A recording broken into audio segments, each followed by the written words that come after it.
Okay. Okay, so I think we will start. So it's a great pleasure to welcome everybody to the third session of today, and it's a great pleasure to have Melvyn Nathanson, who needs no introduction, from City University of New York, who will give the first talk of the third session, and he will speak about Sidon sets for linear forms. Mel, it's all yours. Well, thank you very much, and I thank the organizers for the opportunity to speak. Sidon sets have been mentioned already in this meeting. The idea here is simply that many of the concepts and constructions in additive number theory extend in a natural way to linear forms. So the central object in additive number theory is the h-fold sum of a set of integers. So you have a set A of integers, and you look at all the numbers that can be written as a sum of h elements of the set A, not necessarily distinct. And as is usual, you say that A is a basis of order h for some set S if every element of S has a representation as a sum of h elements of A. The terminology is somewhat curious, but we say that A is an asymptotic basis for S if with only a finite number of exceptions, every element of S is a h-fold sum of A. And let's say A is a basis of order h for almost all S if the set of elements of S that are not sums of h elements of A has relative density 0 in the set S. And a Sidon set, well, we say A is a Sidon set, or sometimes called a BH set, if every element in the sum set has an essentially unique representation as a sum.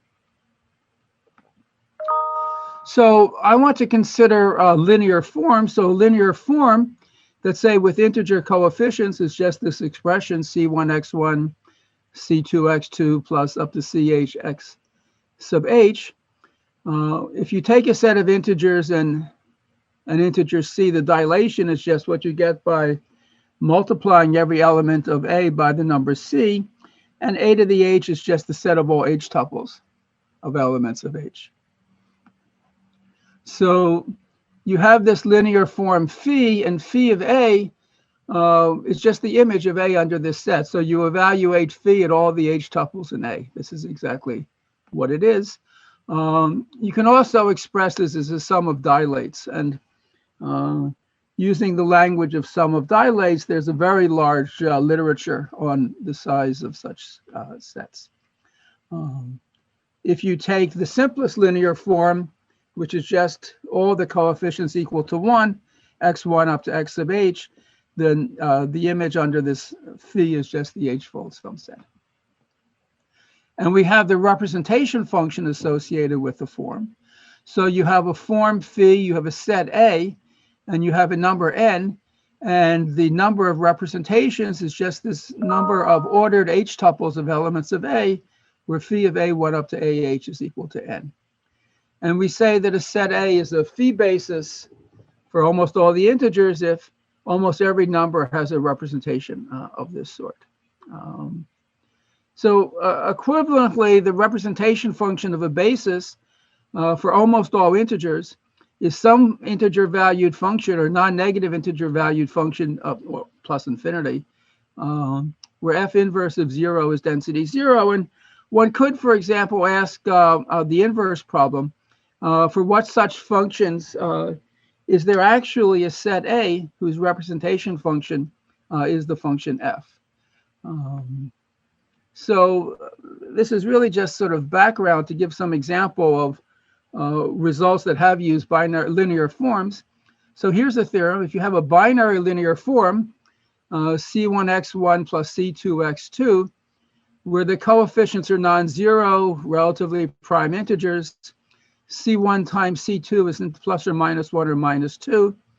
If you take any function on the integers to non-negative integers together with infinity, where f inverse of 0 is asymptotic density 0, then there's always a set of A of integers whose representation function is exactly this function f. And if you take the special case where f is identically equal to 1, this says that there's what is called a unique representation basis with respect to this form. So given this form c1x1 plus c2x2, satisfying these two conditions on the integer coefficients, there's always a set A such that phi of A represents every integer uniquely. And I noticed I was looking for some results that involve linear forms, and this was an old result. And I thought it was appropriate to mention it because it was published in a paper in 2007 that appeared in a volume dedicated to Jean-Marc on his 60th birthday. So birthday papers are sometimes nice. Here is another old result about linear forms. If you take the linear form x plus 2y, so we're looking at the set A plus 2 times A. If you have a set A of k integers, there's a lower bound for the cardinality of this, which is 3k minus 2. And for any integer c at least 3, you have a lower bound of 7/2 k minus some big O of 1. And this was very nicely extended by Boris Buch, who proved that if you have a set of k integers, a plus 3k always has at least 4k, basically, elements. And if you take an h-fold linear sum, take this linear form where the GCD, well, the GCD of the coefficients is 1, but that the size of the set A evaluated at this linear form is at least this constant times k minus some little O of k. So these are just some examples of the use of linear forms in additive number theory. But what I want to talk about are Sidon sets for linear forms. So we don't have to take integer valued forms. You can take any field and consider linear forms where the coefficients are scalars in the field. Take any vector space over the field. I mean, it could be elements, it could be the field, but vectors doesn't matter. And you look at the set of all h-tuples of elements of this subset A of the vector space. And we're interested in the image of A under phi. So you just evaluate phi at all the h-tuples that come from the set A.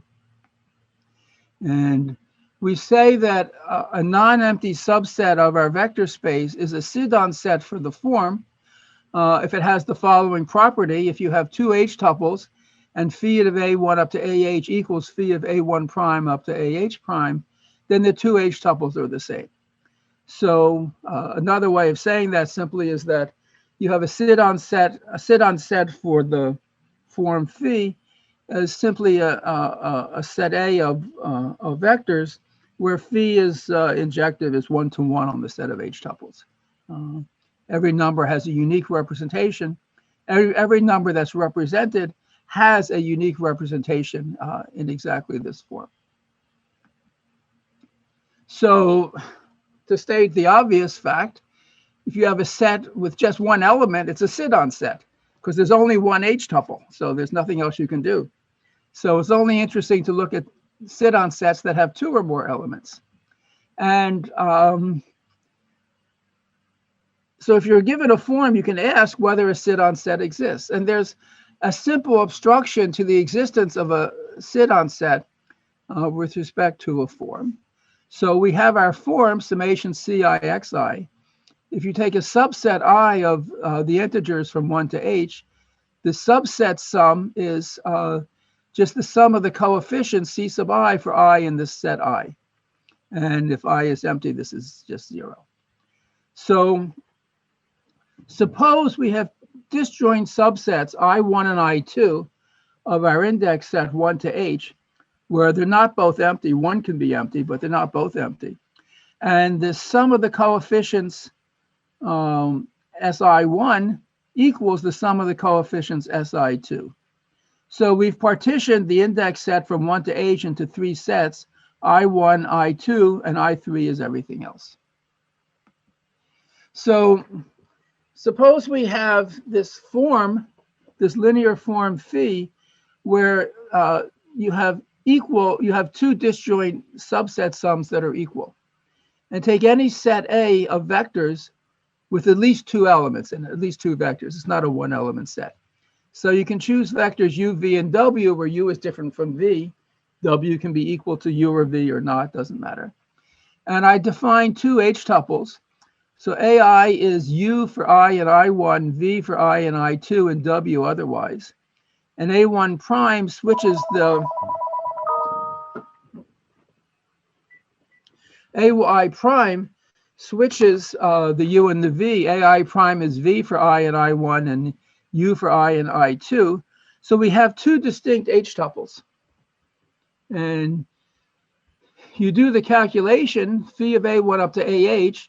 So you have the sum over the I1 terms, the sum over the I2 terms, the sum over the I3 terms. But for I and I1, the AIs are all equal to u, and for I and I2, the AIs are all equal to v. For I and I3, the AIs are all equal to w. So we have this expression. But of course, this subset sum equals this subset sum, so we can interchange these two. And we turn it, and we get exactly this sum where with the AI primes replacing the AI. So phi of A1 up to AH is phi of A1 prime up to AH prime. So A cannot be a phi-Sidon set. So if you have this condition of 2 disjoint subsets, coefficient subs being the same, no Sidon set can exist. So we have this sort of negative property. We say that a form has this property n if there are no disjoint sets I1 and I2 with the same subset sums. And you just notice that if a form has this property, then it follows that all the coefficients are non-zero. So an example of a form that has this property is just the form where you take as your coefficients the powers of 2. So a sum of powers of 2 equals another sum of powers of 2 if and only if the summands are the same. So no coefficient sum here equals another coefficient sum. So this is an example of a form that has the property. And if you look at our favorite form, just the sum of the x's, this doesn't have property n. So so you have to be very careful about this point. For this linear form, there is no Sidon set. But that's only because we consider order in our definition of a Sidon set for a linear form.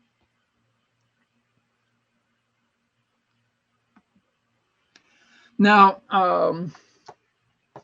this obstruction to the existence of a Sidon set turns out to be the only obstruction. And to prove that, I use this simple notion of a contraction of a linear form. So you take a linear form, and for every subset of this index set 1 to h, every subset j, you let phi j just be the sum of cj xj, but just for the j's in the set capital J. So we're just looking at like a partial sum of the form.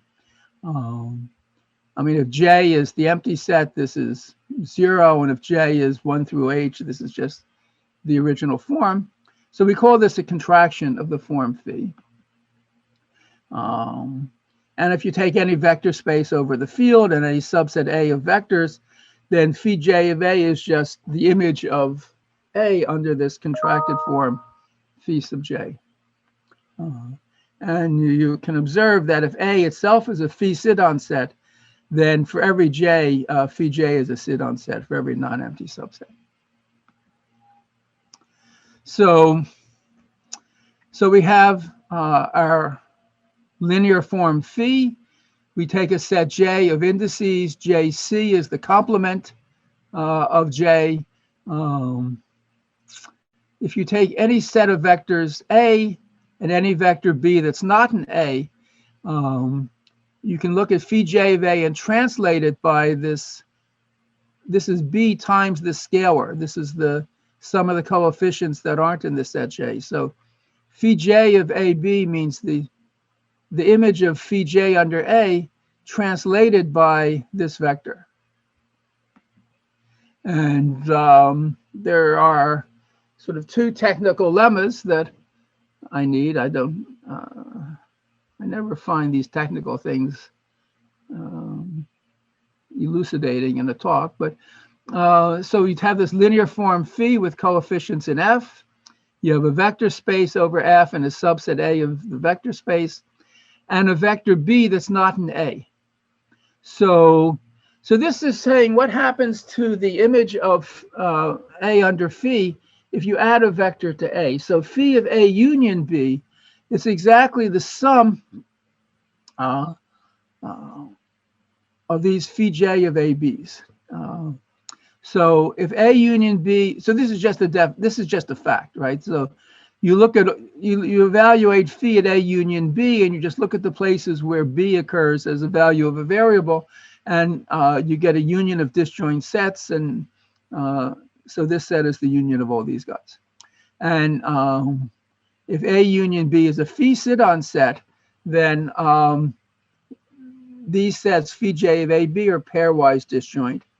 And conversely, if A is a phi-Sidon set, and if if you take a B not an A, and phi j of A comma B are these sets are pairwise disjoint, then A union B is a phi-Sidon set. So this is sort of a criterion of when, if you start with a Sidon set, you can find another element added to it and still have a Sidon set.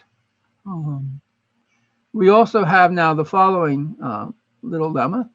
So you have, again, your linear form, phi, a vector space over the field F, a subset, infinite subset of V, and take a finite subset of X. So if the linear form phi has this property n, that means no subset sum of coefficients equals another subset sum of coefficients, then there's always a B in X, such that these sets phi j of B comma B, that means you can take B, add an element B to it, and these sets are pairwise disjoint. And the point of this is to be able to make the following statement. So this is, I guess, theorem 1, that F be a field, let V be an infinite vector space over F, let X be an infinite subset of V, and you take a linear form with non-zero coefficients. So the following three statements are equivalent. The first is that this infinite subset X contains an infinite subset, which is a phi-Sidon set. Okay. The second statement is, well, the set X contains a phi-Sidon set with at least two elements. Well, of course, one implies two, because if there's an infinite set, there's a set that has at least two elements. The third property is that the form phi has this property n. The coefficient subset sums aren't equal. Well, we already proved that. So we proved that if a form doesn't have property n, then there's no Sidon set with two elements. So if a Sidon set has, so if there's a Sidon set with at least two elements, the form has property n.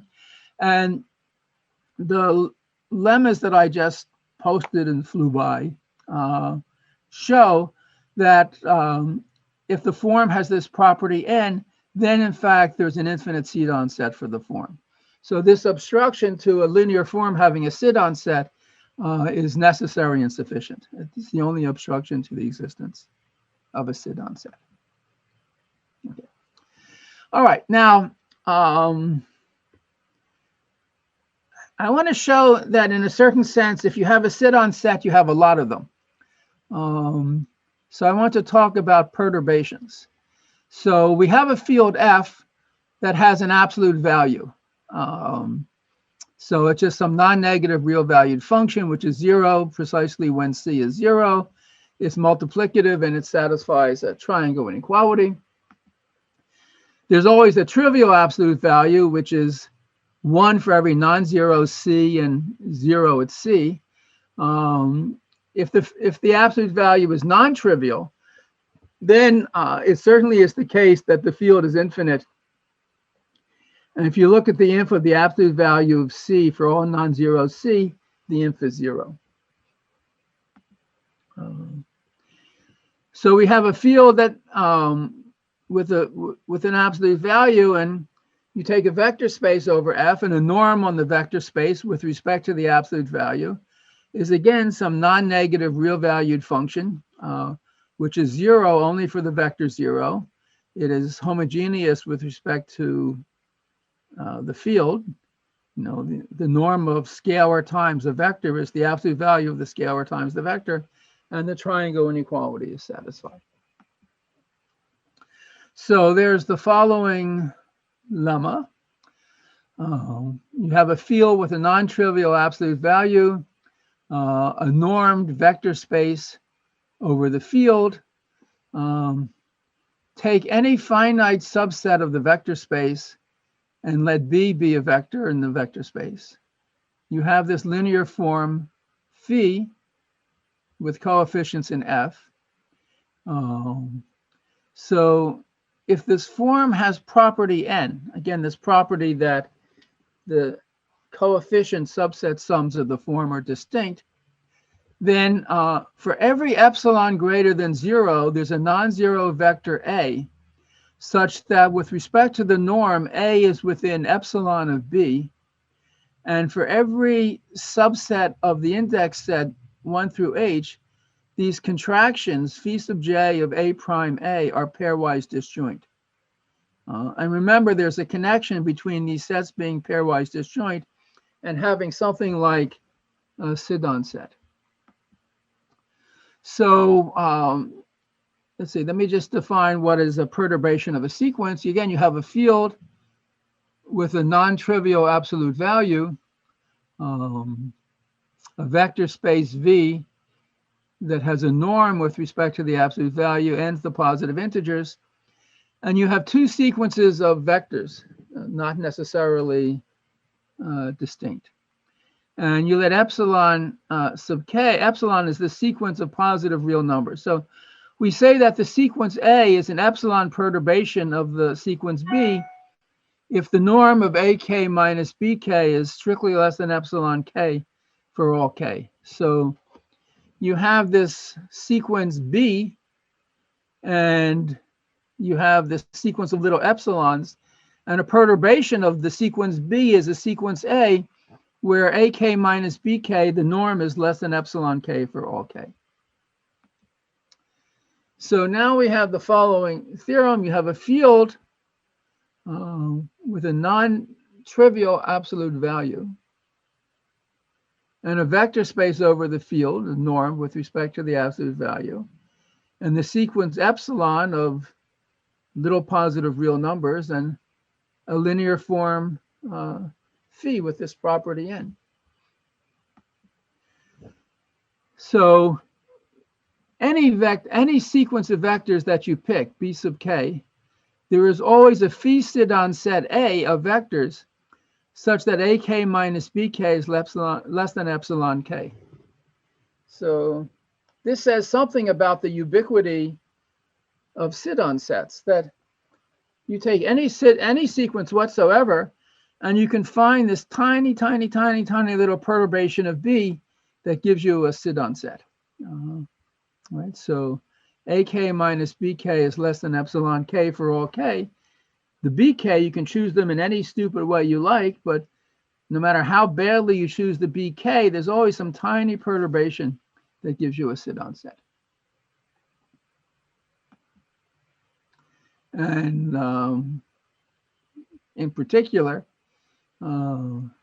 if you take your epsilon k's going to 0, this says that for any sequence of vectors bk, there is always a phi-Sidon set A sub k where AK is minus BK goes to 0. So AK is asymptotically equal to B sub K.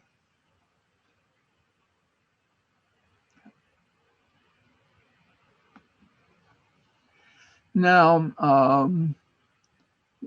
the absolute values we love, besides the usual absolute value, are the p-adic absolute values. So that this be the usual p-adic absolute value normalized so that the p-adic value of p is 1 over p. So we have the following statement. So now let's take, so I'm going to be looking at rational numbers and integers. So phi is a linear form with rational coefficients that has this property n. So that means that with respect to this form, there do exist infinite Sidon sets. Take a finite set of primes. Doesn't have to be just one prime. It can be a large set, but finite. Take any finite set of integers and take any integer b. Then for every epsilon greater than 0, there are infinitely many positive integers a. So a minus b p-adically is less than epsilon for every prime in the set p naught. So a is p-adically close to b for this large finite set of prime numbers. And if I look at this phi sub j of a prime a, so this is the truncation of, or the restriction or the contraction of the form phi by the set j, translated by this number. These sets are pairwise disjoint. Right. So I can find an a close to b, p-adically close to b, such that I have this family of pairwise disjoint sets. And I can now give the following theorem.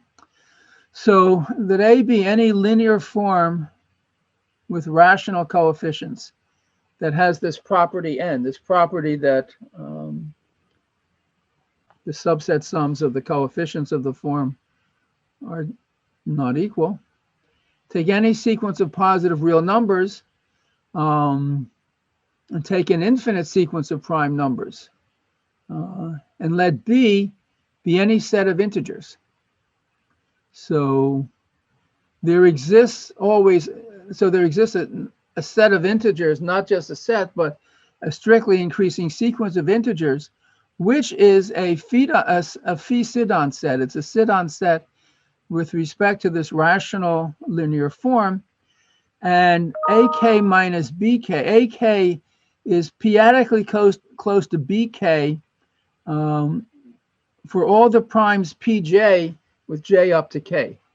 So of course, so AK is p-adically close to BK for a large set of primes, and as k gets bigger, AK is p-adically close to BK for a larger and larger finite set of primes.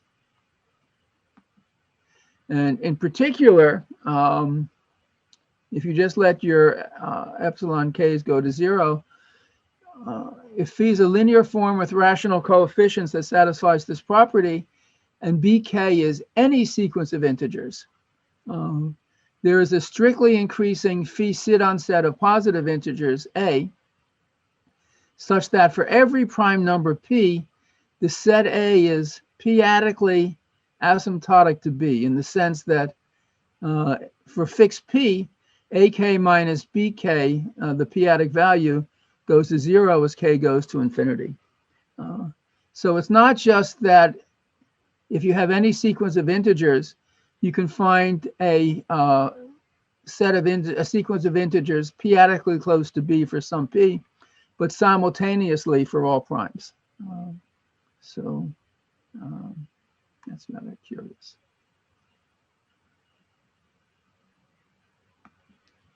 Okay.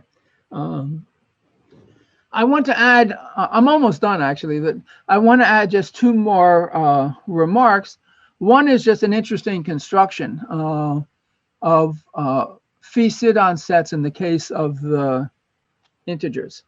So if phi is a linear form with integer coefficients and m is a positive integer, we say that a set B of integers is a phi-Sidon set modulo P if whenever phi of B1 up to BH is congruent modulo M to B1 prime up to BH prime, then the two h-tuples are the same. The h-tuples are equal.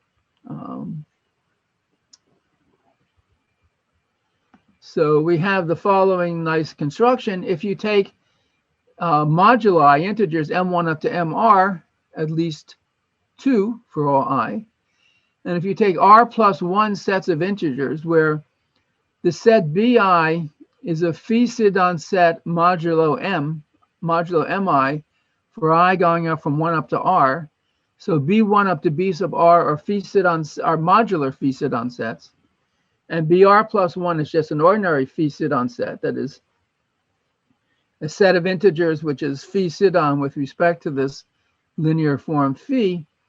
Then this sum of dilates, B1 M1 times B2, M1 M2 times B3, M1 M2 M3 times B4, and so forth. This is a phi-Sidon set, not a modular phi-Sidon set, but a real phi-Sidon set. So you have a way to blow up phi-Sidon sets.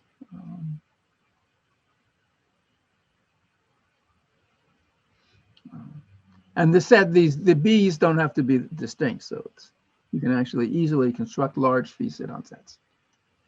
The second remark has to do with the growth of these phi-Sidon sets. So for the classical Sidon sets for the integers, so you have a set of integers where a number is a sum of h elements of the set in essentially unique way up to, if n is a1 plus a2 up to a sub h, the only other representation is just some permutation of the a's, but there are no two essentially different representations of the number as a sum of h elements of the set A.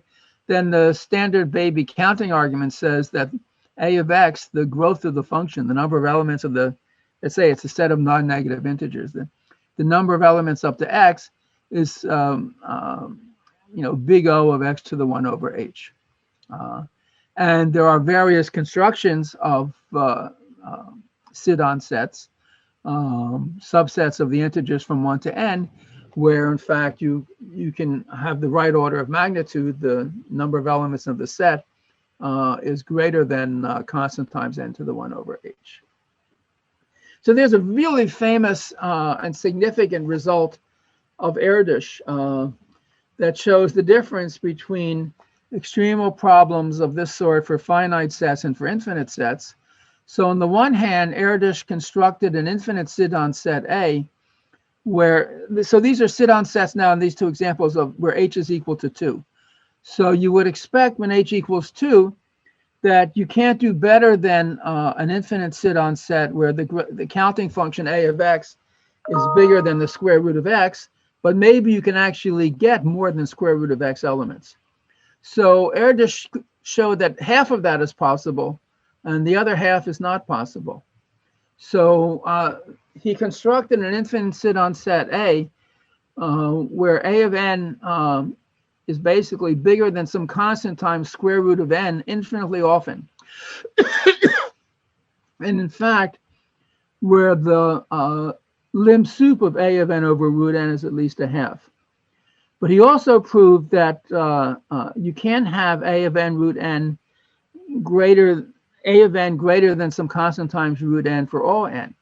And in fact, that every Sidon set satisfies this condition that the lim inf of a of n root log n over n is less than some positive constant. In other words, that a of n over the square root of n is less than some constant times 1 over square root of log n for n large.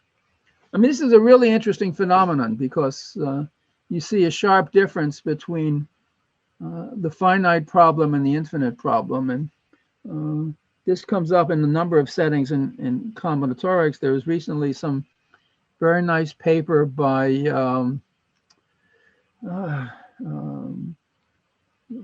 a group of combinatorialists, Jacob Fox and others, using exactly this as their model to look at other things in combinatorial, in other problems in combinatorics. So we do have an estimate for the size of a Sidon set with respect to a linear form. It's basically just an extension of these sort of most elementary estimates. So you have a field with an absolute value. You take a subset X of the field, its counting function is just the number of elements of the set X with absolute value at most T. So here, unfortunately, T is my parameter and not X, but the counting function X of T is the number of elements of the set X with absolute value at most T in the field. And so we have exactly the bound you would expect, namely, you have a field with an absolute value. You take a linear form with coefficients in the field. Let capital C be the sum of the absolute values of these coefficients. And take any subset of the field where phi of X is contained in X. So you take H elements from X, you evaluate phi at the form, and it gives you back an element of X. If A is a phi-Sidon subset of X, these are the things we're interested in. Then the counting function is basically X of T, X of this constant C times T to the 1 over H. So this gives you an upper bound for the growth of the phi-Sidon set. And in particular, if you take a linear form with integer coefficients and a phi-Sidon set, it satisfies this inequality. And one has also the following sort of constructive remark that if you take your linear form with integer coefficients satisfying condition n, there exists a phi-Sidon set of distinct positive integers that grows no faster, basically, that a sub k is k to the 2h minus 1 plus k. Okay. All right, so this is some little, I don't know, potpourri of results that come from just trying to extend the concept of a Sidon set to linear forms. I thank you for your attention and happy birthday, Balu. Thank you. Thank you very much. We thank the speaker. We thank Mel for his nice talk. Are there any questions?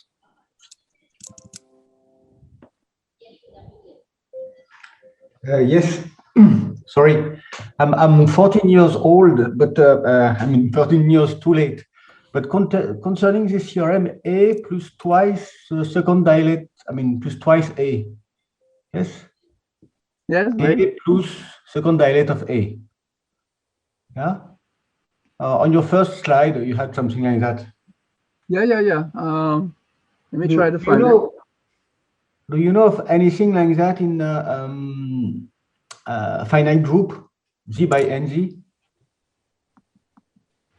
I mean, Knesser's theorem for this kind of stuff.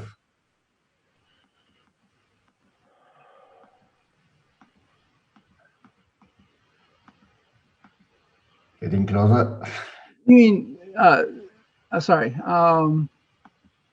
this? This one, yes. Yeah.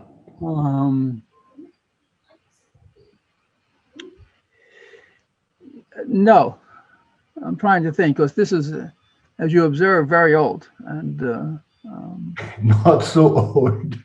well, it's pretty old, and I'm sorry, it's not exactly the topic of your talk today, but yeah, no, I understand. So you're interested in these theorems about sums of dilates in abelian groups, in finite abelian groups. Yeah.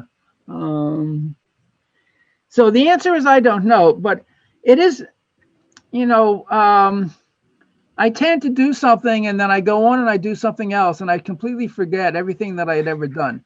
So, for example, I noticed when I was thinking about this that on my computer I had some titles of something involving linear forms, and I looked and I said, oh, here's this paper. What's in it? And to tell you the truth, during your talk, I went to MathCNet and went to see whether someone had written something about had extended this result. And two people gave another proof of your result, but no one extended it to finite group. Yeah, so I don't know. I mean, that's a nice question. But you know, there has developed over the last 13 or 14 years a large literature on this subject of sums of dilates, and Sure.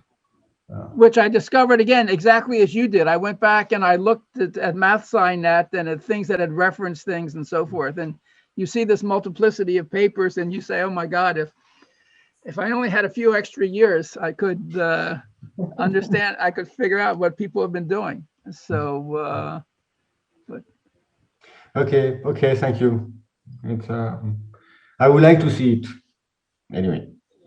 yeah. But Boris Buch and I mean, you see Oriel Sarah, I think, and several people have written papers on sums of dilates, and it's a natural question, I think, to ask about this in abelian groups, but or certainly in P-mod MZ, but I don't know. Maybe I'll send a mail to Oriol. Yeah. And ask him. Yeah, sure. Thank you.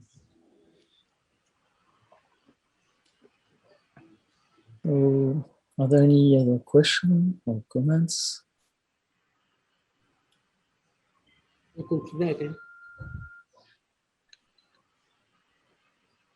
Mel, what would be an open problem on this topic? There's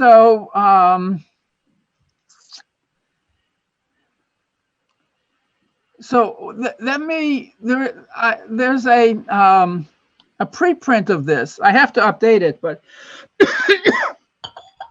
there's a preprint of this that I posted on archive a couple of months ago, and it ends with a list of open problems, and certainly they're all still open, and there might be a few more, but it's like, in American politics, at least, there's the following saying, a guy goes to the political boss and says, I need you to do me a favor. I've done a lot for you. I need you to do me a favor. And the boss says, yes, but what have you done for me lately? And so that's the way it is, at least with my mathematical papers. It's like I completely forget what's in them as soon as I stop working on them. So I had to go back, and this is only a couple months old, but I've been doing some other stuff. So I had to go back and see what was in it and try to understand it again. And there are some open problems at the end. So the best I can do is refer you to them, because if I try to remember them, I'll state them badly. Still, thanks for the reply. So if we have young researchers who are interested to try open problem, they can have a look at your archive paper on this subject. Yeah, most of my papers end with open problems because I can't solve them.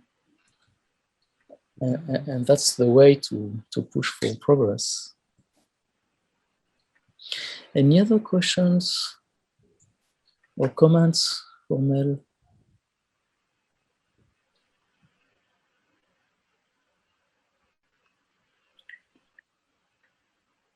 No, I'm good.